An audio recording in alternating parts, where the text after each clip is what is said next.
เมฆลาโน่นแหวนแลนคล้องอยู่ทั้งพนล่ำมาสูนใบขวนคว้างเป็นทางเอ้ยแจ้งจังปางเมฆมันบางทั้งฝ่ายใต้หนีไปขอนฝ่ายอุดรทหารด้านจับปืนจ่อทางอารานด้านทั้งจำเขมรดำบานแตกมั่งขนย้ายเขาเพิงไทยเวียดนามไหลเข้ามาวุ่นอยู่ตามศูนย์นับบ่ห่วยฝนบ่ห้วยออกจากฟ้าดินแห้งกองละแหงเหมือนดังคนการแกงแยกแบ่งเท่ามนุษย์สุดอะไรอาวรณ์อาวรณ์ได้เข้ามาถูกแรงเศร้าละมองห้องหน้าเห็นเขาดินแห้งแรงกินดินอีสานขาดน้ำเดือนหากะบ่ปานเพชายนอนอยู่บ้านใจยังห่วงแต่ชายแดนทั้งขานิ่งนำแฟนผู้แต่งงานไปแล้วละแผลหัวใจยังเป็นแป้วไหลซึมเอ้ยหอดกระดูกถูกงามช่วยเป็นผู้แพ้มวยแซมลมใจมุมดวงใจแสนฝีก้มบ่มีทีทางระบายบรรยายเป็นก่อนล้ำจากใจพี่ล้ำลอง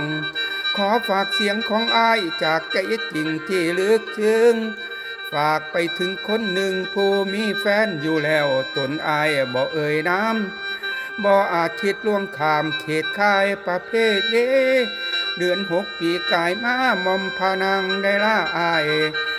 พ่อปันตายเสียทิมบ่เห็นกันโอ้แต่ข่าวโอ้โอ้ยอีน้องเรานอนถึงความปวดเล่าน้ำตาเปื้อนใส่หมอนเมื่อได้เมฆตั้งก้อนฟ้ามันลวงสีฮึดขึ้นไปเห็นข้าวหลังบอนเฮาสาบ้านไว้ไผตัวกันผีตำใส่ให้เป็นไปให้พ่อหาแน่แม่ฝ่าพาเจ้ารับได้ไฟใหม่เจ้ารับเอาแม่นผู้ใดแล้วเว้าสั่งตัวง่ายให้ใช้วาง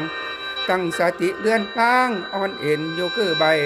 ใจเฮาตรงกันแล้วบ่มีไผสิมาญาติฟ้าบ่อาจสิกันเขาขันส่วนสิปีนคำนี้ยังบ่เส้นยังกองอยู่ในหูว่ามีผัวชมอยากคมใจให้ลืมน้องบัดมองไปทางข้างเตียงนอนบอนอายอยู่พี่มองดูแม่นลูกเจ้าคือสิเว้าต่อพี่ชายบอนพี่คิดฮอดให้เดือน10ที่กายมาฝนศิลาวังนองสั่งขาน้องถึงฟ้าน้ำตาปนกับน้ำสายฝนพรำซ้ำเดือดทีโอ้โอ้ยพี่น้อหลับฝนยังมีมือคงทำเพื่อนแทนไตเธอจากไปแต่วันนั้นเมื่อ10 ค่ำเดือน 6ถึงตกกายมานานเบาพี่ชายยังจำได้โลกมันหมุนไปเรื่อยพี่ค่อยวันมองสีเตามือได้อกปวดเล่าน้ำตาเปื้อนใส่หมอนกันมือใดครูสอนเขาเปิดนายเหม็นมางนางอย่าลืมคนทุกข์ที่ห่วงนำบ่ไม้บาง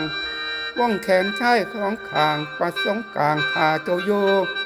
ผู้อื่นติว่าให้แต่ใจอายบ่ปล่อยวาง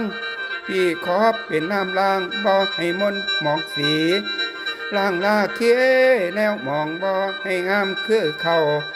กินขนมนั่งลืมเขากินของเอาลืมห้ามพาได้เป็นนาให้หลงอย่าลืมกาเขาอิงโพนหอยแกงหล่นทุกแล้วเจ้านางอย่าลืมจูบเขาไม่มาหอดแล้วอย่ามางเว้นป้ากอยคันได้กินลาบก้อยอย่าลืมแก้วแถวผักเด้อนางเด้อกินผ้าเงินผ้าคามอย่าด่วนลืมกายเปลี่ยนห่างเพชายลำนี้เด้อผิดทั้งใจทั้งลางจิตใจเอ้ยบอกคือเก่าดื่มสุราอย่าเมาสูบฮอดยาเล่นฮอดไผ่เว้าได้แต่สร้างก่อนลำจางบ่สุดดาวลำตั้งเงาใจไอในสมองมืด8 ด้าน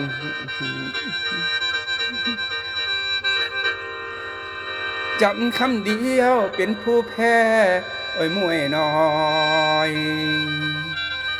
บ่แทงไทยผมไปไหนโอ้โอ้ยละนาเกือบใจ